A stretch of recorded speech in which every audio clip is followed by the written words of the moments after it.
Well, thanks for joining us from Cheyenne, Wyoming, and the Daddy. I'm Amy Wilson here at the EQN Sports Desk, driven by Holiday Auto Group. We just finished the number 12 slide, Muley Roping. Big congratulations to our winners, $12,060, TJ, Bowler, and Rhyder Rosipal. Great job, guys. Thank you. So, Ryder, you're only 16 years old. You're going to be a junior this coming year. And, TJ, you're 23. You guys love to rope, but you actually drew each other today. This is the first time you've roped together. Kind of talk about the day. You said you just learned his name. Yep, I did.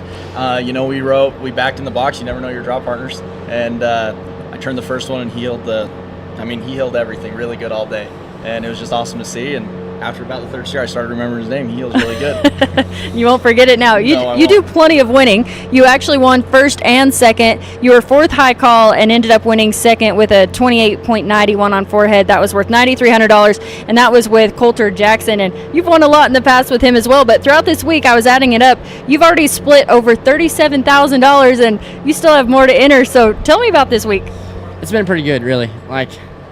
I've just kind of been trying to keep it together in the short round. And then right here, it just worked out. Yeah, first and second. So great job there.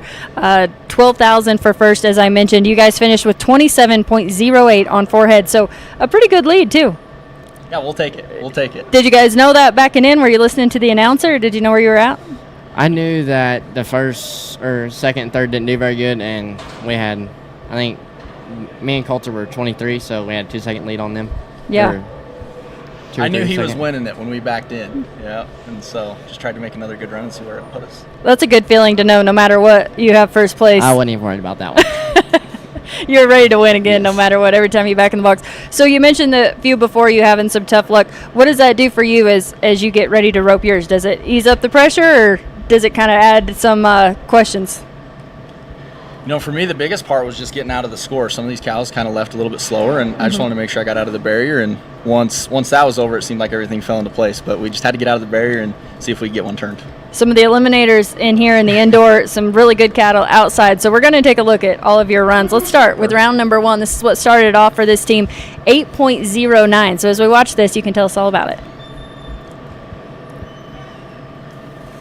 When I backed in, I didn't know a lot of these cows, but I knew Ryder said he was really, really good when we backed in, and so I assumed he kind of left pretty good, and he did. He left really true and got out of the barrier good and let him do his thing back there. Yeah. What'd you think, Ryder? This cow is really good. I've seen him yesterday and today, and he's about medium plus, and stays on the end of it and hops. He don't really try to drag or do nothing. He's just really good cow. All right, so that was round number 1. Round 2 and 3 were outside, so this is round 2, 7.47 on this one. I knew that cow. He told me he knew the cows outside a little better than I did, and he said this one may try on just a little bit more. And same thing, try to get a good start and see if we could get it on him. And that horse is so flat and easy, I try to just put it on him and let him clean it up. This cow was a little faster than I anticipated. But he cleaned up good. He kind of took the corner a little hard and then cleaned up and let me heel him pretty easy. Well, then you guys got really fast in round 3. 5.67 on this one. What'd you think? Go ahead. Go ahead. As you say, he told me he was really, really good, and I knew if I could get out of the barrier on these softer ones, we could gather him up and just try to get him before he took off too fast. And once again, just set him up a little bit, and he got him. You were so fast the camera nearly missed you. Ryder, what do you think? I had a pretty good feeling this cow was good. This one is probably one of the only ones that cleaned up fast. He never was hard in the turn or anything. Yeah. Okay, here's the short round. You guys were high call, 6.85. Tell us about this one. He told me he was slow when he backed in, and I just wanted to get out, and so I tried to get a little bit of a backup on my nod and made sure I got out of the barrier good. And then once I didn't hear the buzzer go off, it seemed like everything fell into place, and he was right there in my lap, and just tried to make him healable as fast as I could. I thought this was not very good on my part. Dropped my slack and just went straight to the horn.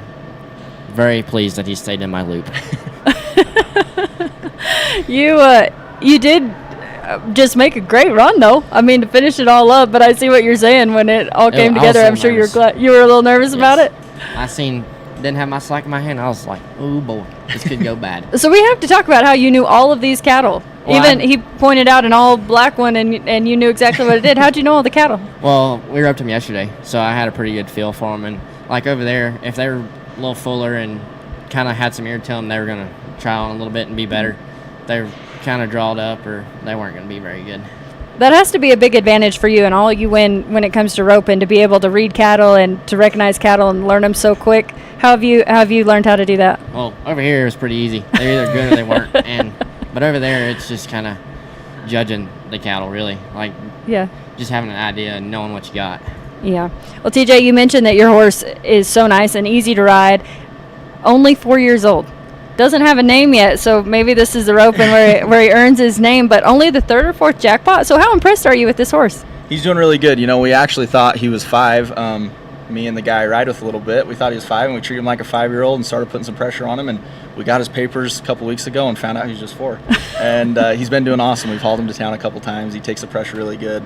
He scores really, really honest and runs really hard, and it just makes my job so much easier. Well, it's so nice to ride such a good horse. And you haven't had him very long, I take it? No, we've only had him for about 3 months. The guy I ride with, he bought him, and he said, let's just put him in the program and see if we can get him going. And he's taken on really well, and we've really enjoyed him. He's been an easy horse. He's been a lot of fun, and he sure makes winning a lot easier. Yeah, he does look a lot of fun. Ryder, the horse you were on, Herman, that's only a 5-year-old, and you've raised and trained him, so you have to be really proud of that.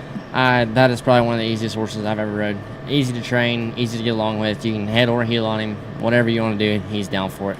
Yeah, he looked really cool. All the runs that I saw you making here, I thought it was such a great fit. What was the process like training that one?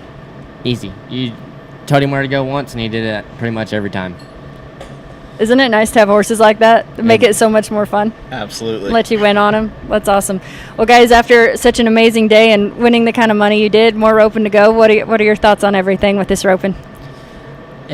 This roping, I've never been here before, and it's pretty good.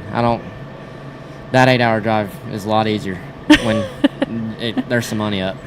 Yeah, I should mention from the Texas Panhandle, you're from Utah. Yep. So hopefully you guys get to match up at some other ropings. But what do you think of the day and of this roping? You know, it's been a great time. This is my first time out as well. I've had a lot of friends and family tell me this is a great roping, and I'm just glad to finally be out here. And what a great production. It's always good when you win. Right. But, it sure was a great production. We loved it out here, and it's fun to be here in Cheyenne. We're so glad to have both of you here, and only 16 years old, so I'm sure you have some help traveling. And Oh, yeah. I didn't do none of the driving on the way here, and I probably ain't going to do much on the way back. That's the way to go. Anybody you want to thank for helping you? Just my mom and dad. That's it. Yeah. Well, I know they're very proud of you, and it's been a lot of fun to see you guys win. We're glad you're here. Good job. Thank you. Really you. appreciate it. Another congratulations to our number 12 slide Muley Roping winners. This is TJ Bowler and Rhyder Rosipal, and they did a great job winning $12,000 for this roping, and Ryder, of course, winning 1st and 2nd in this roping. The fun continues here tomorrow in Cheyenne, Wyoming at the Daddy. You can watch it all live at roping.com.